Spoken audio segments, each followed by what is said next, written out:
Et dans l'actualité également, l'explosion des ventes de voitures électriques d'occasion boostée par la hausse des prix du carburant. Alors que le marché de l'occasion se tasse depuis quelques semaines, les automobilistes s'intéressent de plus en plus aux voitures électriques de seconde main. L'offre proposée s'est élargie, mais c'est surtout une conséquence de la nette hausse des prix du carburant liée au conflit au Moyen-Orient. Selon l'Observatoire La Centrale, l'électrique d'occasion n'a jamais autant attiré les automobilistes dont les choix sont dictés par leur pouvoir d'achat. Aurélien Fleureau.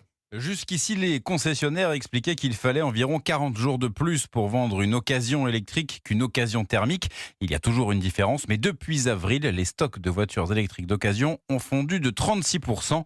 Clairement, l'effet prix du baril qui a été spectaculaire, explique Guillaume-Henri Blanchet, directeur général de La Centrale. Ça a été immédiat, c'est-à-dire que s'en est suivi une augmentation des recherches de véhicules électriques. Alors à la fin du mois de mars, on était quasiment à plus 100% de recherche et à la fin du mois de mai, on était à plus 250%. Et c'est une ruée vers les citadines qui a été constatée sur ce type de petite voiture. Les stocks ont été divisés par 2 en un an. La demande qui est liée à l'augmentation des prix du carburant, c'est principalement sur des voitures à moins de 15 000 €, puisque c'est vraiment pour répondre aux besoins de mobilité. Dans un univers où le carburant va coûter plus cher, comment est-ce que je m'assure de pouvoir toujours me déplacer ? La demande est donc très forte. Certains modèles modernes sont mieux équipés, souvent avec une meilleure autonomie. Résultat, le prix moyen des citadines a augmenté de 9% en un an.